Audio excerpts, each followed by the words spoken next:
effectivement, je me suis amusé sur Google Earth à voir la configuration de Bohol, mais c'était vraiment bien. Après, ils ont commencé quelques aménagements, avec des enrochements, des trucs comme ça. Donc c'est important de prendre en compte cette dimension loisir, culturelle, etc. Des besoins en formation, particuliers pour les jeunes et femmes, des besoins en équipement, comme par exemple, infrastructure pastorale, des difficultés d'accès aux ressources foncières. Aucun programme d'activité touristique. On parle de tourisme, mais le bateau il passe, la couleur, il revient. Donc il y a un vide en termes d'activité touristique, alors qu'on peut bien l'organiser. Besoin d'un crédit spécifique et durable pour accompagner et renforcer les initiatives pour la transformation. Mais il faudra réfléchir pour la SOGEP et l'OMS sur le tracé de la ligne. Si ce tracé est en berge, nous allons créer des mares de l'autre côté. Si ce tracé est plus loin, nous allons inonder cette partie-là, qui est une forêt classée. Donc, ça demande une réflexion pour avoir un tracé optimal de la zone d'indiquement, parce que la ligne va arriver ici, vous avez Dagana qui est en face. Pour la synthèse et la priorisation qui a été faite aussi par les communes, les acteurs, nous avons l'accès sécurisé, qui est un besoin, un service répondant aux critères de proximité, de disponibilité et de qualité. Qualité d'eau, c'est exempt de toute forme de pollution. Surveillance des aménagements et protection des sources, notamment la sécurité sanitaire de la ressource. Suivi et analyse de l'eau, c'est bien de dire qu'on a l'accès sécurisé, mais qui peut le prouver? Voilà, donc c'est des analyses qu'on fait de façon ponctuelle et très souvent, il peut se passer des pollutions importantes entre les deux. Organisation, entretien, maintenance des filières et prise en charge de la filière des pièces de rechange. Des fois, les gens sont bloqués parce que simplement ils n'arrivent pas à s'approvisionner en pièces de rechange. Bon, c'est vrai qu'avec les modèles de gestion qu'on a, ça peut se régler. Accès sécurisé à l'assainissement. Bon, là, on a mis c'est pas le top, hein, mais quand même, ça illustre la vision des populations. Nous voulons le top, surtout pour les lieux publics. Des fois, vous allez à Rome où vous voulez faire une réunion, mais vous ne pouvez pas utiliser le toilette. Voilà, c'est ça la réalité. Planification études sérieuses, réalisation de nouvelles infrastructures répondant aux normes et tenant compte des contraintes, surtout la proximité de la nappe. Vous faites des fosses filtrantes, l'eau ne part pas. Donc l'eau reste dans l'environnement. Alors qu'il aurait fallu faire des fosses étanches. Mais si vous faites des fosses étanches, ça va se rendre coûteux. Il faut créer un service de vidange. Les gens ne veulent pas y arriver, mais c'est ça la réalité. À défaut d'avoir des réseaux, en attendant, il faut faire avec. Mise à niveau des infrastructures existantes, et surtout la promotion du lavage des mains, la gestion des produits d'hygiène, prise en compte du genre, avec l'hygiène menstruelle, créer artificiellement un bassin avec du TIFA, vous mettez l'eau usée à l'intérieur, avec un lit filtrant, vous avez de l'eau propre derrière. Prenez cette eau, vous pouvez déverser ça dans la nature, créer des mares ou rejeter dans le fleuve. Projet de valorisation donc, des bouts de vidange, gestion des déchets et des polluants, notamment surtout les déchets solides, les biomédicaux et les emballages, parce que nous avons une zone de développement agricole. Qui dit développement agricole dit utilisation de beaucoup de produits. Donc là, on a juste illustré par un système moderne de gestion de bouts de vidange. Alors, gouvernance des services. L'idée aussi, c'est de ne pas s'arrêter simplement à régler le problème, mais prendre en charge l'aspiration en termes de gouvernance. Mais à quel niveau? Bon, nous sommes au niveau communal. Donc vous voyez qu'on avait déjà anticipé sur le niveau régional, avec la possibilité de mettre en place un comité régional. Mais la réflexion aujourd'hui, qu'est-ce qu'il faut prendre comme contour? Est-ce que c'est le contour administratif ou l'unité de gestion et de planification, ou les deux? Donc la réflexion est posée. Mais en tout cas, l'aspiration de la gouvernance se pose au niveau de ces communautés. Nous avons au niveau national le PAGI, mais nous avons au niveau de l'OMS le SDAGE. On l'a dit tout à l'heure dans la présentation des FS, le DAGE avec le plan d'investissement climat, etc., une unité locale et de la concertation. Ici, c'est des idées de solutions des informations qu'on donne. Par exemple, là où on nous a interpellé sur les problèmes de drainage, on a affiché ce schéma qui montre le projet de la SAED qui porte sur l'émissaire A. Nous avons l'émissaire B qui a été réalisé déjà. C'est ce qui va jusqu'à Boubel. Mais l'émissaire A, c'est ce qui est en amont. Certainement, qui va prendre en charge les problèmes identifiés avant. On ne va pas s'avancer avec eux en leur disant qu'on va monter un projet de drainage. Non, un projet existe. Il faut attendre que ça soit réel. C'est tout. Ces zones sont envoyées par le TIFA. Autant les réserver à l'exploitation plutôt qu'à les laisser à la merci du TIFA. Allez-y. C'est l'exemple. Il y a des partenariats pour la coupe du TIFA. Il y a un projet en cours entre la SOGET et la SOCOSIM, notamment au niveau du Tchaga. Ils vont couper le TIFA et l'incorporer dans le processus de fabrication de ciment. La valorisation du TIFA, les besoins en extension des casiers CSS, qui ont besoin de 3000 hectares pour atteindre l'autosuffisance. Ensuite, on peut faire de la floriculture, de la pisciculture, de l'aquaculture, des cultures fourragères, etc.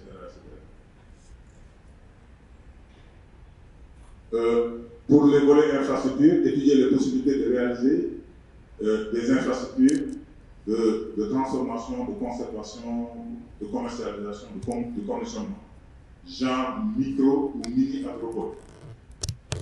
Les collectivités en ont réellement besoin. Des mini-laiteries, des centres de collecte, des hangars, des bergeries, des parcs de vaccination, des postes vétérinaires, des champs froids, etc. Avec le TIFA, les matériaux locaux, on peut faire la conservation des produits sans énergie. Si on veut mettre de l'énergie solaire qui est une offre, qui est une alternative intéressante, etc. Voilà. Donc l'idée c'est vraiment de tester quelque part. Si on a des partenaires orientés vers cela, on pourrait tester des mini-agropoles au niveau de ces deux communes pour aider à gérer la filière, parce qu'il y a beaucoup de déperdition de la production agricole et de l'élevage. Accompagnement aussi, la mise en place de plans de formation. Souvent les gens demandent la formation, mais ce n'est pas cohérent. Donc je pense qu'il faut aider les communes à élaborer des plans de communication, des plans de formation, de renforcement de capacité, mettre en place des programmes d'équipement sans forcément attendre l'État, prendre en compte les besoins en ressources foncières, actualiser les plans d'occupation des sols, notamment avec la SAED. C'était un modèle intéressant. En intégrant l'espace interdit, promouvoir le tourisme, accompagner l'identification et la mobilisation des institutions opérateurs de crédit, mobiliser des ressources locales, notamment le plan financier. Une autre initiative, c'est la boucle du riz avec la Géroute. Donc là aussi, c'est un cas qu'on nous a posé avant, avec un problème d'accès entre Koundoum Est et Kassak Nord, surtout par rapport aux élèves qui fréquentent, je pense, le collège de Kassak Nord, mais qui habitent Koundoum Est et qui ont des problèmes d'accès. Et ici, nous avons affiché la carte du tracé, des pistes et des ouvrages que ce projet va réaliser et qui va prendre en charge cette problématique.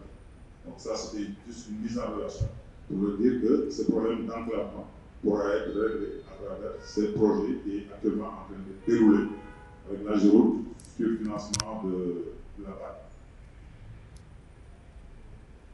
Extension des endiguements aussi, même chose. Nous avons un projet d'extension des endiguements qu'on prévoit de réaliser dans le cadre du PGIR, avec la SOGET, à travers le RSE. On a parlé tout à l'heure de Sokisim, mais la CSS qui est très dynamique. Il y a les agrobusiness dans la commune de Diamant qui sont très dynamiques aussi, CERCO, CO, etc. Et pour le financement, nous avons tout un panel d'acteurs, mais aussi d'autres formes de financement qu'on peut identifier. Tout d'abord, je voudrais vraiment remercier et féliciter les communicants pour en tout cas, la richesse du contenu qu'ils nous ont partagé. Avec déjà l'expérience dans les Niayes, nous avons véritablement un cheminement assez cohérent. Ce qui est très intéressant aussi, c'est l'effort qui a été fait pour articuler le processus avec ce que la DGPE a déjà mis en place, défini comme découpage, avec des périodes assez bien claires, les unités, ce qu'ils appellent les IGP et les sous-IGP. Je pense que dans ce processus-là, il a été bien mis en compte cette dimension. Et en tout cas, j'apprends avec beaucoup de satisfaction également le travail qui a été fait pour mobiliser les acteurs et les organiser sous forme de collège pour s'assurer véritablement d'un certain équilibre dans la prise de décision. Je pense que ça aussi, c'est un point important qu'il faudra en tout cas noter. Également le diagnostic fait par les acteurs, ça aussi c'est important.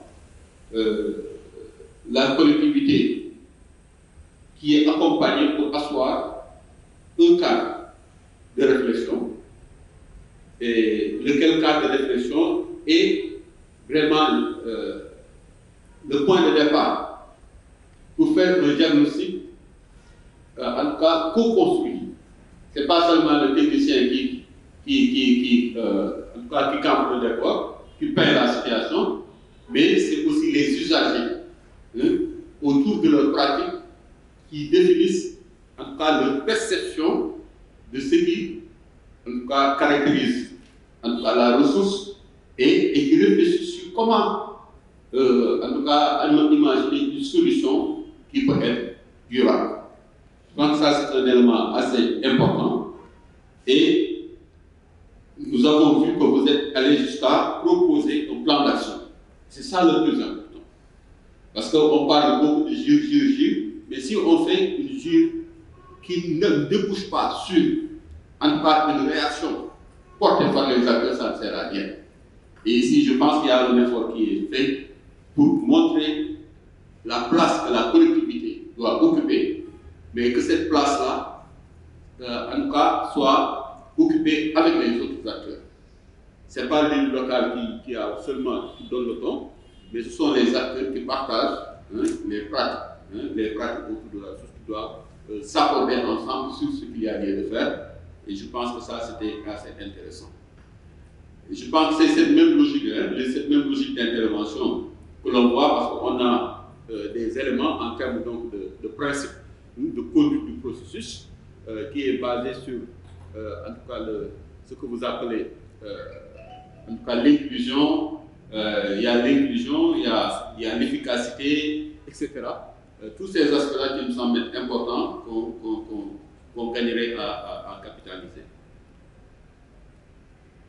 Sur la deuxième communication, je pense que c'est la même chose avec l'IFS.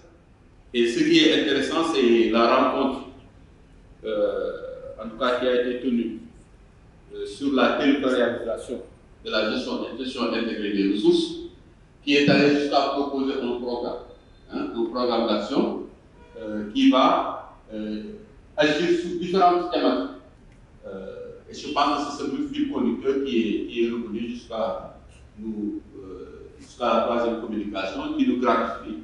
Véritablement, je pense, d'un modèle qui a repris tout ce qu'on a entendu sur les deux communications, mais qui a essayé de traduire ça en concret sur un espace. Ce qui me frappe sur cette communication, c'est l'effort qui a été fait pour aller du local vers le niveau régional. Et là, il y a un questionnement qui a été posé sur comment l'articuler avec la logique des UGP et des sous-UGP. Pas de faire un choix sur les approches. Pour moi, il faut forcément prendre en compte les deux.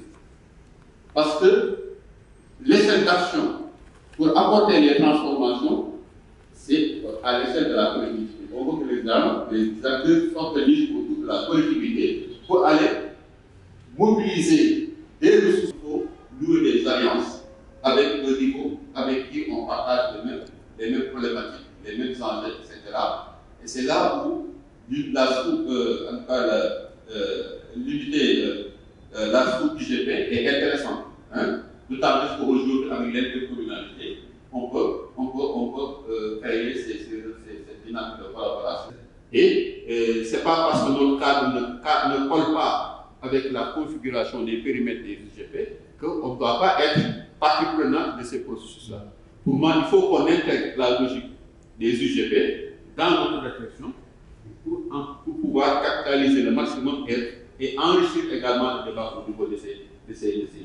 Donc pour dire qu'il faudrait peut-être éviter de mécaniser en fait les décisions par rapport au processus de vote, où chaque collège par exemple a un représentant, une voix par exemple. Ça peut peut-être garantir l'égalité, mais ne garantit pas forcément l'équité entre les acteurs.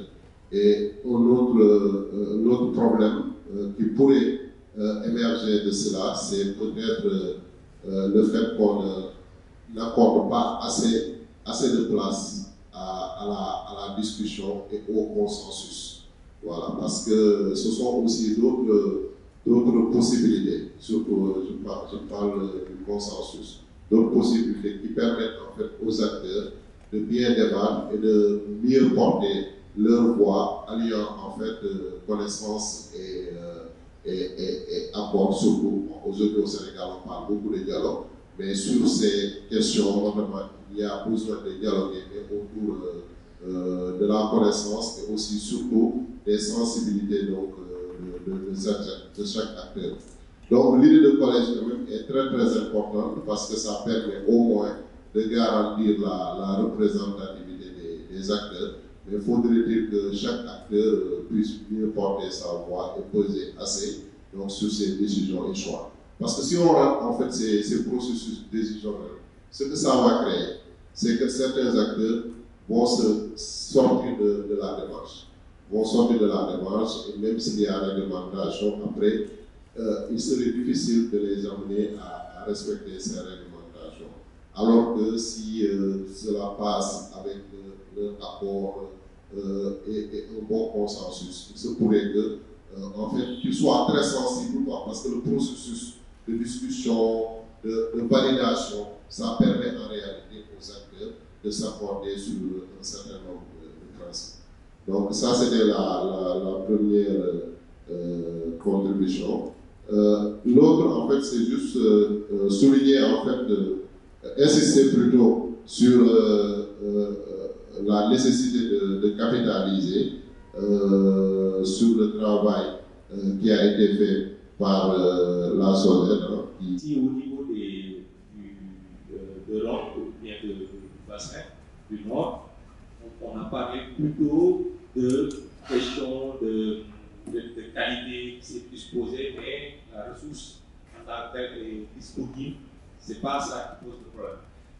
Et ce que cela m'a inspiré, c'est que je pense qu'il y a aussi une certaine forme de collaboration peut-être qui on devrait imaginer entre les UGP. Par exemple, je pense qu'aujourd'hui, il y a une pression énorme sur la ressource en eau souterraine au niveau des Niayes, et c'est la principale zone d'activité horticole du Sénégal. Et aujourd'hui, on a une ressource excédentaire ici, et ça rejoint quelque part même la question du financement endogène. Parce que je pense que je rejoins Ibi, tant qu'on n'aura pas trouvé les moyens de financer l'agir, on ne pourra pas faire l'agir. Et moi, j'ai l'impression que les ressources, finalement, sont là. Les ressources, parce que je pense que il y a la taxe sur le prélèvement. Donc voilà, je pense que si on mettait à disposition ces ressources-là, il y a des gens qui en ont besoin et je pense qu'ils sont prêts également à payer ces ressources. Quand on prend la zone des Niayes, il y a des gens qui font du maraîchage, qui achètent de l'eau traitée et qui le paient à un certain prix, alors que si c'était peut-être de l'eau brute, ils le paieraient. Voilà. Et je pense que la maîtrise de l'information aussi, c'est là où elle est importante. Il faudrait, et c'est ce qui pose, en mon sens, problème pour la difficulté à mobiliser les industriels, parce que finalement, ils ont besoin de personnes. Ils n'ont pas besoin. S'il y avait une contrainte d'autorisation, par exemple, qui leur est renouvelée tous les ans, et je pense qu'ils seront obligés de venir à ces réunions. Mais ce que je voudrais, pourquoi je le dis, c'est pour peut-être mettre un peu en exergue l'expérience que nous avons eue dans le cadre de la construction de la GIE. Et au regard de ce que nous avons pu voir ce matin avec trois principales présentations. De qu'on le dit, on a parlé de complémentarité, mais moi je parle beaucoup plutôt de similarité dans la démarche, pour mettre le doigt un peu sur des étapes qui sont pratiquement incompressibles